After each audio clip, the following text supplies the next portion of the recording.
Welcome back to Ghana Songs TV. I'm Bright. I'm Ro. And I'm Chine. And today we've got a real update on a story we've been watching all week. Tyla has just made her move on that Lagos concert. Right, so let's rewind for a second. Earlier this week, Tyla unveiled the full schedule for her A-pop world tour, and Lagos was on it, a December 22nd date, the only Nigerian stop on the whole run.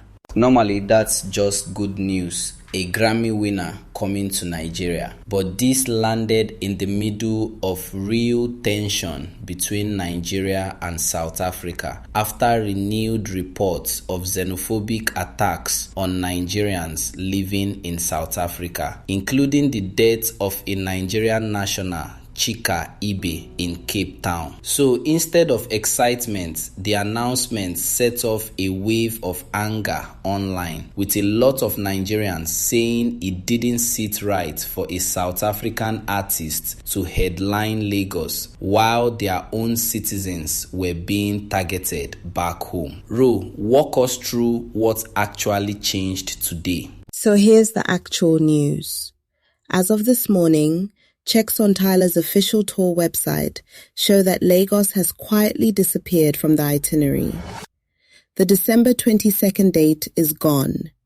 No announcement, no post, no statement from Tyla or her team explaining why. It's just not there anymore. The rest of the tour is untouched though. She's still got her Europe and North America dates, and interestingly, she's still playing 2 shows at home in South Africa, Cape Town on January 4th and Johannesburg on January 9th. So this isn't Tyla stepping back from touring, it's specifically Lagos that got pulled, and multiple outlets, Punch, Vanguard, and a few others, all independently confirmed the same thing within the same hour this morning, checking the ticketing platform themselves. Whether it's a permanent cancellation or just a pause, nobody's said. Chine, what's the reaction been like? It's been loud, and it's split right down the middle, honestly. On one side, you've got activist Martins Otse, better known as VeryDarkMan, who came out swinging on Thursday saying, and this is close to his own words, that the Tyla show simply will not be happening in Nigeria, and that he'd mobilize his Ratel Movement to make sure of it if it went ahead.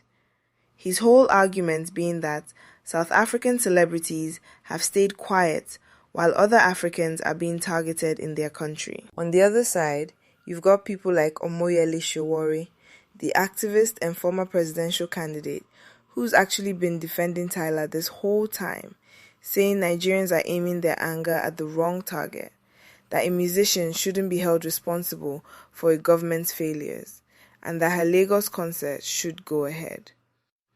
And media personality Dotu Ditun has been publicly questioning the promoters behind the whole booking too.